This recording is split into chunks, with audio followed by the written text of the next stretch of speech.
Hello दोस्तों, मैं Ankita Santoshi IAS में आप सभी का स्वागत करती हूँ।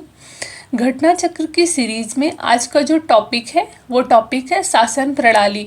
शासन प्रणाली का पार्ट 1 कल हम लोगों ने कर लिया था। आज बात करेंगे पार्ट 2 की। तो प्रीलिम्स में अब ज़्यादा समय नहीं है, तो सब लोग अपना तैयारी अच्छे से करो, ठीक है। 65 डेज बचे हैं सिर्फ। और जीएस के साथ साथ आप लोग सीसैट पे भी प्रैक्टिस अच्छे से करो। कम से कम अगर 8 घंटे आप लोग पढ़ रहे हैं तो 8 घंटे में 1 घंटे आप सीसैट पे प्रैक्टिस करो। आप अपने एरिया डिसाइड कर लो, जैसे हिंदी, रीजनिंग, कम्युनिकेशन स्किल, ठीक है, मैथ, इंग्लिश।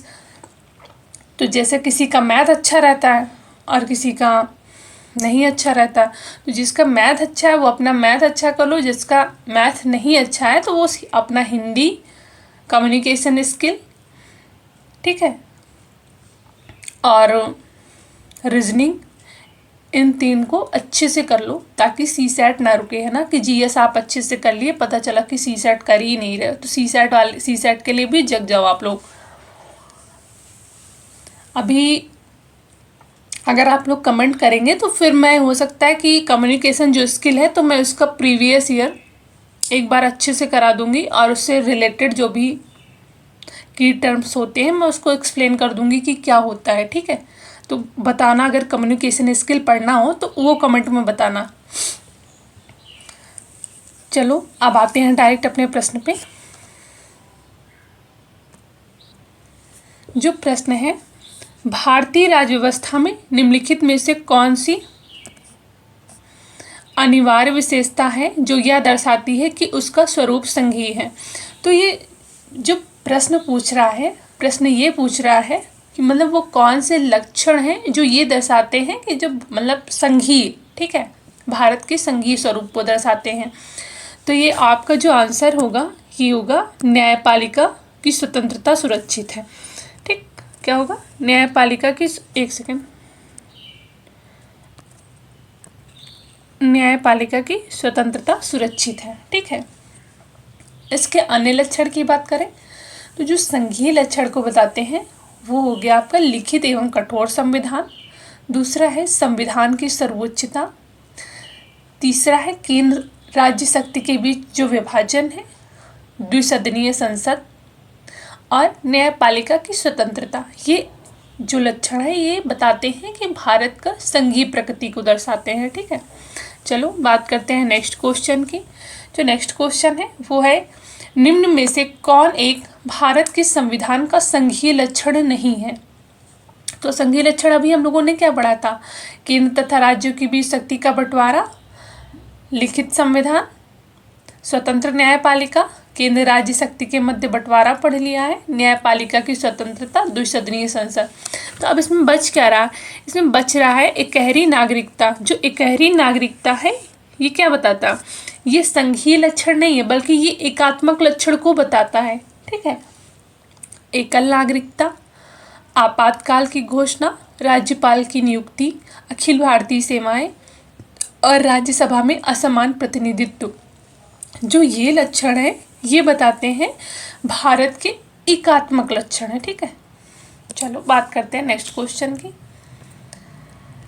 भारतीय संघीय व्यवस्था में कौन से एकात्मक तत्व पाए जाते हैं? चलो एकात्मक तत्व कौन कौन से हैं?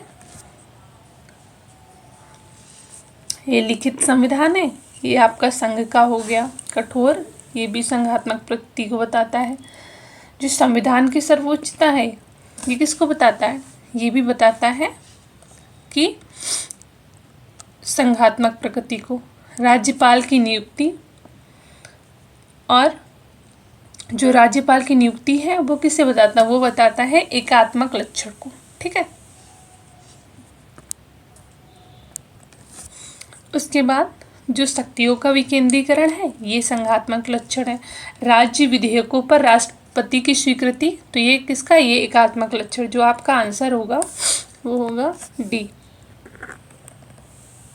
देखो ऐसे प्रश्न करने के लिए क्या है कि एक बार आप पूरे संघात्मक लक्षण याद कर लो और एक बार एक पेज में लिख लो संघात्मक लक्षण कौन कौन से हैं और एकात्मक लक्षण कौन कौन से हैं। तो वो कितने भी ऑप्शन में दे तो आप आराम से सॉल्व कर लेंगे, ठीक है। देखो अभी तक जो 2 पढ़े हैं, 2 प्रश्न इसके पहले, तो उसी से आपका पूरा आंसर निकल गया। लिखित संविधान, कठोर संविधान, ठीक है, संविधान की सर्वोच्चता, शक्तियों का विकेंद्रीकरण, ये बताता है संघात्मक लक्षण को, राज्यपाल की नियुक्ति, राज्य विधेयकों पर राष्ट्रपति की स्वीकृति, और जो संवैधानिक संकट, ये किसे बताता है? संवैधानिक संकट मतलब आपातकाल, ये बताता है एकात्मक लक्षण को, ठीक है। चलो नेक्स्ट क्वेश्चन पे बात करते हैं। इनमें से कौन सी भारतीय संघीय व्यवस्था में एकात्मक तत्व हैं? तो एकात्मक तत्व क्या क्या है? राज्यपाल की नियुक्ति, आपातकाल, एकल नागरिकता, अखिल भारतीय सेवाएं, राज्यसभा में असमान प्रतिनिधित्व। चलो देखते हैं। अखिल भारतीय सेवाएं, राज्यसभा में असमान प्रतिनिधित्व और राज्यपाल की नियुक्ति, तो ये किसे बताते हैं? ये बताते हैं एकात्मक लक्षण को। 2, 3 और 5, ठीक है।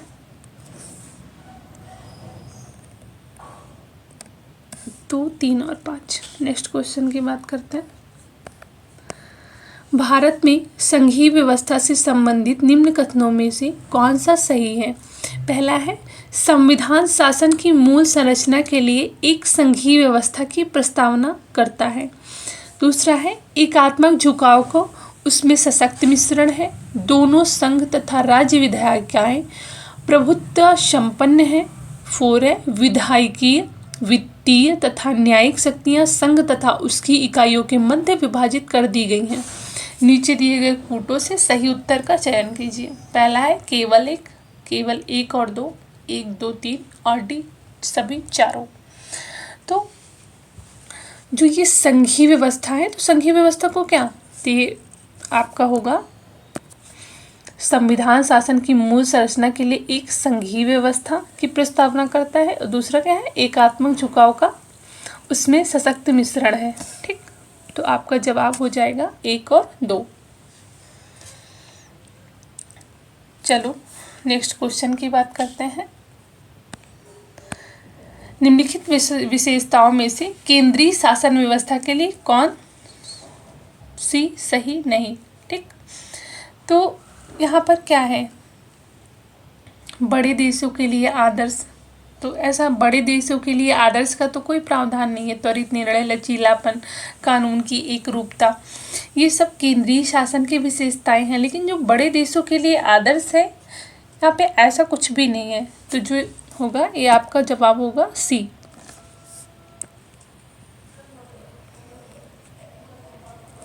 ठीक है, नेक्स्ट क्वेश्चन की बात करते हैं। भारत का राष्ट्रपति परोक्षता निर्वाचित होता है, और जो दूसरा है कारण आपका, भारत में संसदीय प्रणाली को गणतंत्रवाद के साथ जोड़ा गया है। तो कौन सा सही होगा, तो इसको पढ़ते हैं। भारत का राष्ट्रपति परोक्षता निर्वाचित होता है क्योंकि भारत में संसदीय प्रणाली को गणतंत्रवाद के साथ जोड़ा गया है। तो ये एक दूसरे का व्याख्या भी कर रहा है और दोनों सही भी हैं, ठीक है। चलो नेक्स्ट क्वेश्चन की बात करते हैं। राजनीतिक दल लोकतंत्र के जीवन रखते हैं, कारण है आपका लोग खराब शासन के लिए सामान्यतः राजनीतिक दलों को कोसते हैं। देखो, इसे आम जनमानस से जोड़ करके देखो, तो दोनों सही होंगे। क्यों? क्योंकि जब कुछ अच्छा नहीं होता है, जैसे अभी वर्तमान का जो मुद्दा है, पेपर लीक का मुद्दा है, मैं किसी सरकार की आलोचना नहीं कर रही, लेकिन हम लोग यही तो बोलते हैं ना कि इस गवर्नमेंट में पेपर इतना लीक हो रहा है ना, तो कोसते किसको है? तो एक दूसरे की व्याख्या कर रहा है। राजनीतिक दल लोकतंत्र के जीवन रखते हैं। लोकतंत्र तभी होगा ना जब विभिन्न राजनीतिक दल उसमें भाग लेंगे और मतलब जो उनका उत्तरदायित्व है उसके प्रति जो उनकी प्रतिक्रियाएं रहती हैं वो देती हैं। अगर अच्छा शासन रहता है तो अच्छा बोलते हैं, कहीं पे जो मतलब ज़रूरी तो नहीं है ना कि सारी चीज़ें अच्छी हों, कुछ खराब भी होती हैं, कुछ सही भी होती हैं, कुछ कानूनों का समर्थन भी होता है, कुछ कानूनों का उल्लंघन भी होता है। तो जो सत्ताधारी सरकार होती है उसी को कोसते हैं ना कि ऐसी गवर्नमेंट में ये हो रहा है। तो दोनों एक दूसरे की व्याख्या भी कर रहे हैं और सही भी हैं, ठीक है। नेक्स्ट क्वेश्चन की बात करते हैं।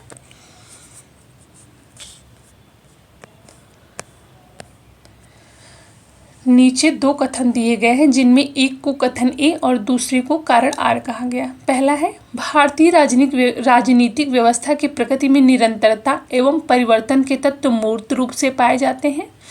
कारण है आपका, भारतीय राजनीतिक व्यवस्था में निम्न राजनीतिक कार्यशैलियों जैसे आधुनिक शैली, परंपरागत शैली तथा संत शैली के तत्व समाहित हैं। ठीक, तो यहाँ पे क्या होगा, स्टेटमेंट आपके दोनों सही हैं, मतलब लेकिन एक दूसरे की ये व्याख्या नहीं कर रहा। ठीक, बी ऑप्शन। नेक्स्ट क्वेश्चन की बात करते हैं। एक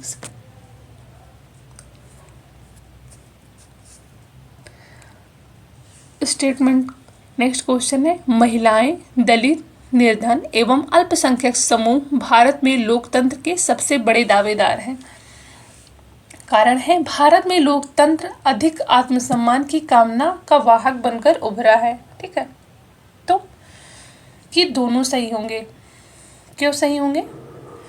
क्योंकि जो राजनीतिक व्यवस्था है ना, राजनीतिक व्यवस्था में आरक्षण किसे मिलता है? महिलाएं, दलित, निर्धन। निर्धन मतलब जैसे EWS हो गया, अल्पसंख्यक हो गया। रीजन क्या है? क्योंकि इनको पिछड़ा, मतलब पिछड़ा क्यों माना गया है? क्योंकि इनकी जो स्थिति है ना, उसमें इनको मुख्य धारा से जोड़ने के लिए, ठीक है, लोकतंत्र में इनके लिए अलग से अधिकार दिए गए हैं, है ना। ऐसे तो समता के अधिकार की बात करते हैं कि समता के अधिकार, लेकिन जो समता का, तो वहाँ पे महिलाएं हैं, दलित हैं, इनके लिए व्यवस्था है। ठीक है, तो और आत्मसम्मान की बात आपका आर्टिकल 21 है, गरिमापूर्ण जीवन की जीने की बात करता है। तो ये लोकतंत्र अधिकार देता है ना आपको, विचार, अभिव्यक्ति, हर चीज़ की स्वतंत्रता मिली हुई है, बस उस पर युक्ति निर्बंधन लगा हुआ है। ठीक है, तो दोनों सही है।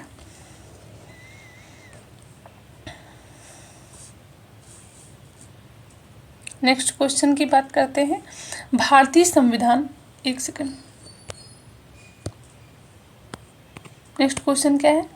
निम्नलिखित में से कौन सा कथन सत्य है?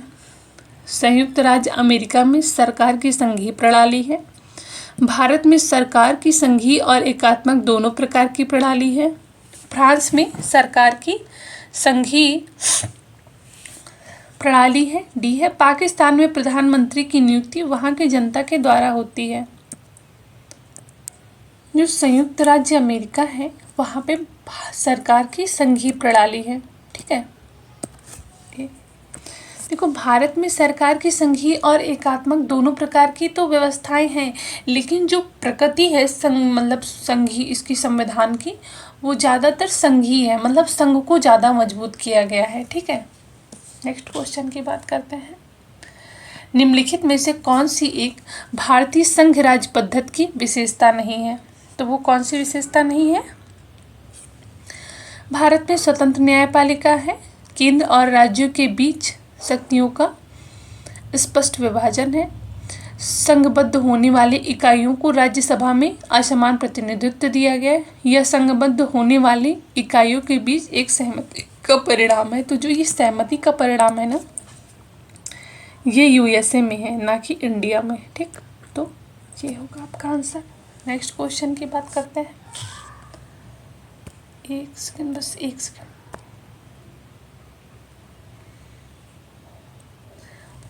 भारतीय संविधान अर्धसंघात्मक है और कारण आपका है, भारतीय संविधान ना तो संघात्मक है ना ही एकात्मक। तो दोनों सही हैं, क्योंकि भारतीय संविधान एक मिश्रित है, मतलब अर्धसंघात्मक है। उस पर संघीय भी लक्षण है और एकात्मक के भी लक्षण है। ठीक है, तो आपका जो आंसर होगा वो होगा बी। कौन सा आंसर होगा? बी। देखो, संघीय लक्षण और एकात्मक लक्षण, इसको बहुत अच्छे से तैयार कर लेना है। इससे क्या है ना, कथन कारण में प्रश्न पूछेगा, वन लाइनर फॉर्म में पूछेगा, 2-3 स्टेटमेंट में पूछेगा, तो आपका सही हो जाएगा। सार इसका ओवरऑल क्या है कि सबसे पहले आपको ये समझना है कि भारत में कैसी मतलब व्यवस्था है शासन की, शासन पद्धति कैसी है, ठीक। उसके बाद ब्रिटेन और यूएसए से तुलना कर लेना है। फिर नेक्स्ट इसका जो तैयार करना है आपको, भारतीय संविधान के संघात्मक और एकात्मक लक्षण को तैयार करना, ठीक है। इतना कर लोगे शासन प्रणाली में तो आपके मोस्टली क्वेश्चन बन जाएंगे, वो कैसे भी, उसकी प्रश्नों की प्रकृति कैसी भी हो, चाहे वो स्टेटमेंट में हो या फिर वो वन लाइनर फॉर्म में हो या फिर वो 2-3 स्टेटमेंट में हो, ठीक है। पढ़ते समय ये जरूर ध्यान रखना कि जो प्रश्न बन रहे हैं उनका कोर एरिया क्या है, क्योंकि 700-800 पेज की लक्ष्मीकांत रहती है, लेकिन 700-800 पेज की लक्ष्मीकांत तो आप कर नहीं सकते। तो वो इम्पॉर्टेंट टॉपिक पढ़ो, और चैप्टर पढ़ने से पहले उसमें ये देखो कि प्रश्नों की जो प्रकृति है वो कैसी है, ठीक। तो उसे माइंड में रख के पढ़ोगे ना, अच्छा यहाँ से ऐसे क्वेश्चन बना है तो ऐसे क्वेश्चन बन सकता है, जो बोलते ना ये प्रश्न को प्रिडिक्ट करते हैं कि अब आगे क्या पूछा जाएगा। प्रीवियस ईयर से यही सीखते हैं कि जो प्रश्नों का पूछने का दायरा होता है वो कैसा होता है, ठीक। चलो बात करते हैं क्वेश्चन की। भारतीय संविधान की प्रकृति क्या है? संघीय, एकात्मक, संसदीय, प्रकृति में संघीय किंतु भावना में एकात्मक, ठीक है। तो ये क्या होगा, प्रकृति में संघीय है किंतु भावना में एकात्मक है।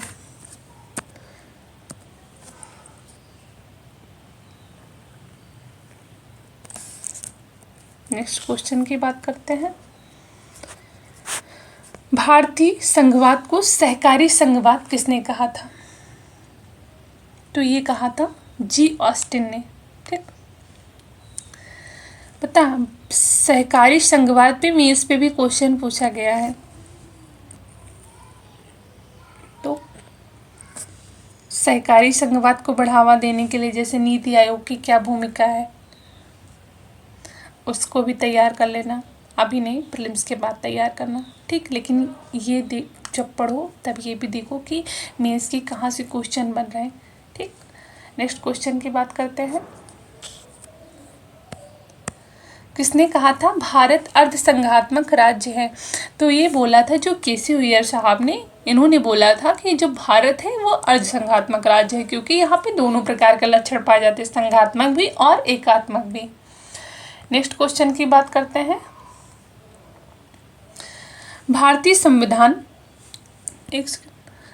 संविधान के विषय में निम्नलिखित कथन निम्न में से किसका सही है? भारतीय संविधान अधिक कठोर तथा अधिक लचीले के मध्य एक अच्छा संतुलन स्थापित करता है। तो ये किसने बोला था? ये बोला था केसी अय्यर ने। देखो, जो ऐसे स्टेटमेंट है ना, इसको आप लोग एक अलग पेज में नोट कर लो। इससे क्या होगा कि जब आप लोग मेंस का कंक्लूजन लिखेंगे ना, जैसे मान लो कि संविधान के ढांचे मतलब आ जाए कि मतलब संविधान की प्रकृति कैसी है, एकात्मक है, संघात्मक है, तो निष्कर्ष में अगर आप जो है केसी अय्यर साहब का नाम लिख करके ये इनका स्टेटमेंट लिख के अपना कंक्लूजन समाप्त करते हैं तो ये पता बहुत अच्छा इम्पैक्ट पड़ेगा, ठीक है। तो इनको नोट कर लो एक पेज में। नेक्स्ट क्वेश्चन की बात करते हैं।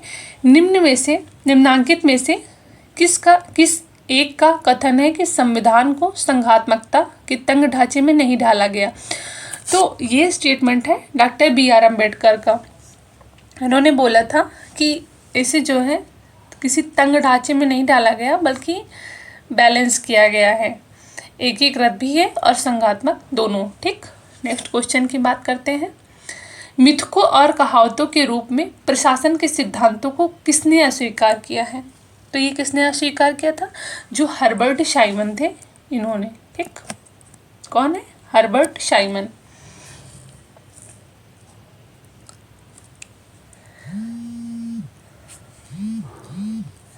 उसके बाद नेक्स्ट क्वेश्चन की बात करेंगे।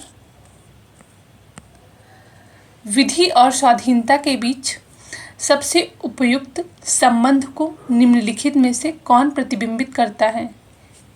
ए है आपका।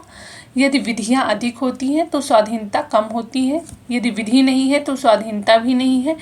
यदि स्वाधीनता है तो विधि निर्माण जनता को करना होगा। यदि विधि परिवर्तन बार बार होता है तो यह स्वाधीनता के लिए खतरा है। तो विधि और स्वाधीनता के बीच सबसे ज़्यादा उपयुक्त संबंध को कौन दर्शा रहा? यदि विधि नहीं है तो स्वाधीनता भी नहीं है। ठीक, इसका मतलब क्या होगा कि अगर कोई कानून नहीं है तो स्वाधीनता भी नहीं है, मतलब स्वतंत्रता भी नहीं है ना, क्योंकि जो हमारी स्वतंत्रता है उसको सुनिश्चित भी कानून कहीं ना कहीं करता है। ठीक, तो जो एक दूसरे के मध्य संबंध बताता है वो यही, अगर विधि नहीं है तो स्वाधीनता भी नहीं है। ठीक, नेक्स्ट क्वेश्चन की बात करते हैं। निम्नांकित में से कौन विकास प्रशासन की अवधारणा से संबंधित है? तो जी ये विकास प्रशासन की अवधारणा से संबंधित कौन है? ये है फ्रेड डब्ल्यू रिंग्स। कौन है?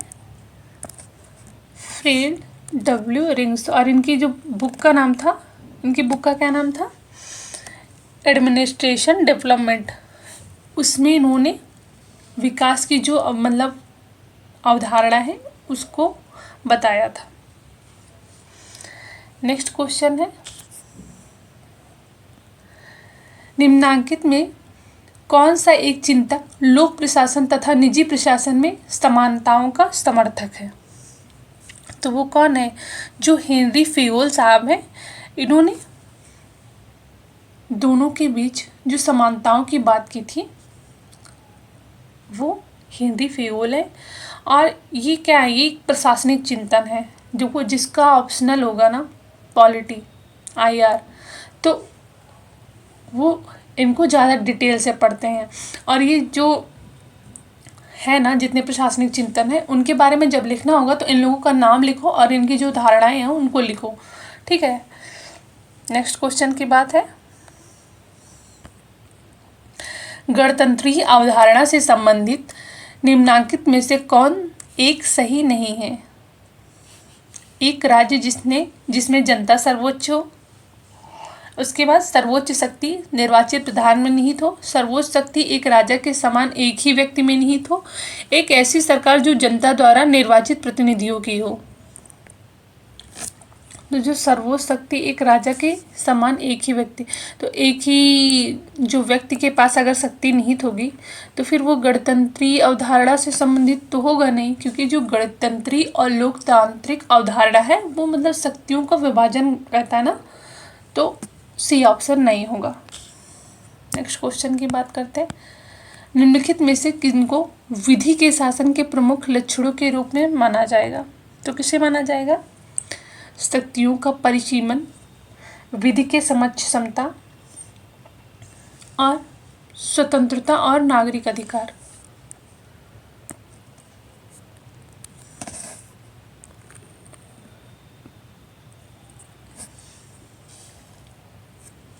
चलो नेक्स्ट क्वेश्चन की बात करते हैं।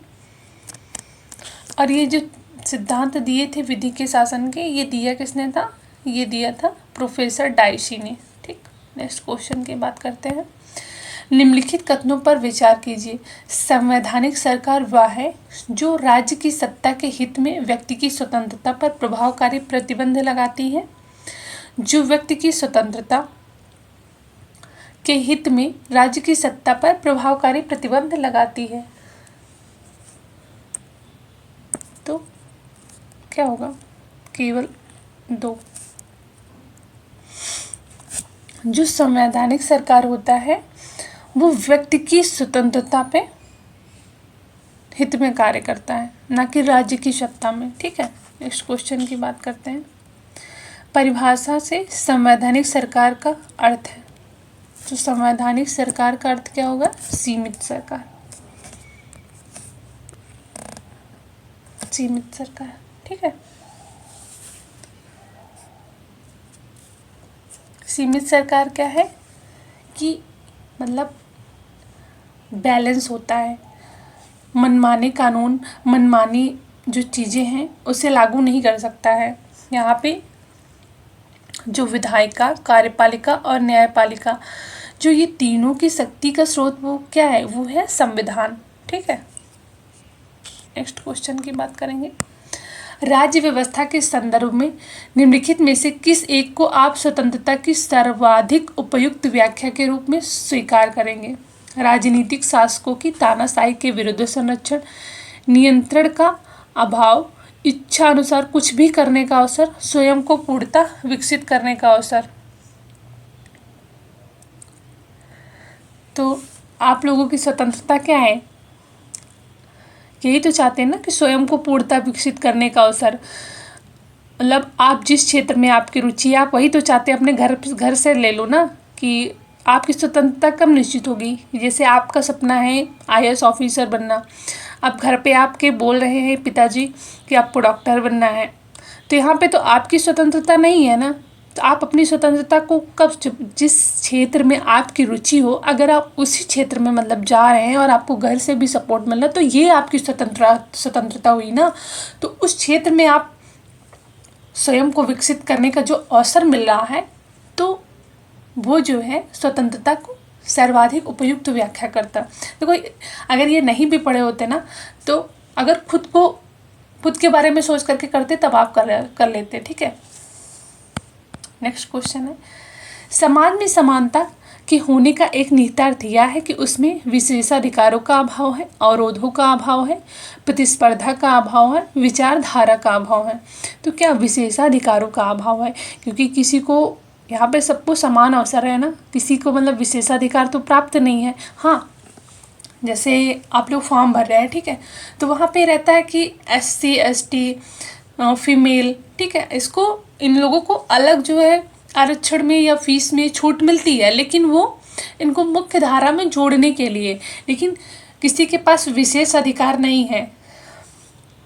सभी के लिए समान जो नियम है वो समान है। ठीक है, तो ये समाज में समानता का तात्पर्य ये हुआ। भारत एवं अमेरिका की राजनीतिक व्यवस्थाओं के बीच निम्नलिखित में से कौन सी विशेषताएं समान है? तो वो कौन सी विशेषताएं समान है?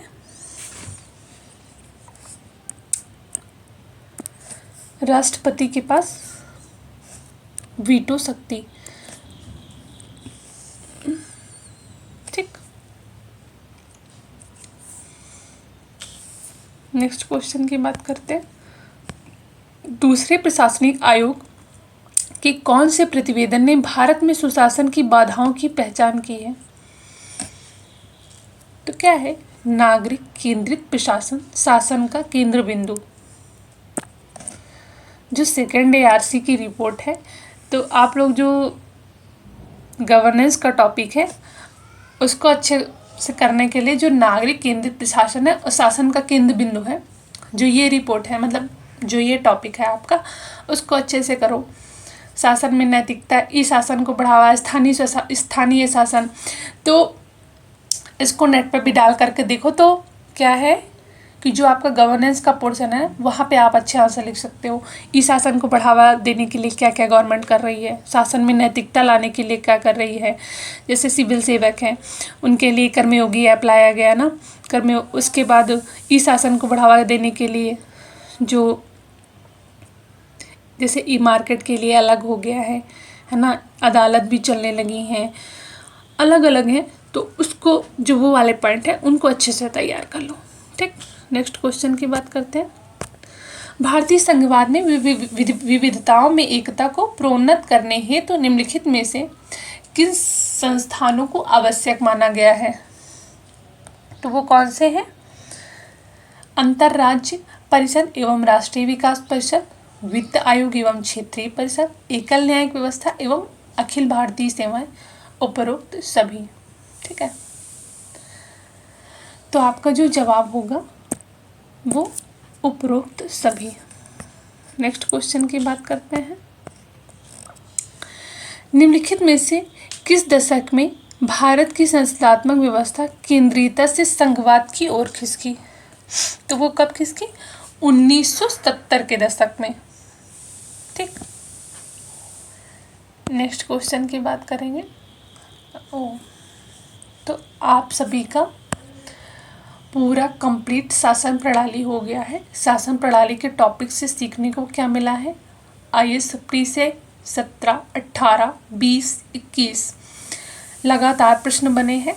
तो ये PCS, IAS और विभिन्न मतलब जितने PCS हैं, MP PCS, Bihar PCS, UP PCS, तो सभी से प्रश्न यहाँ पर बने हैं।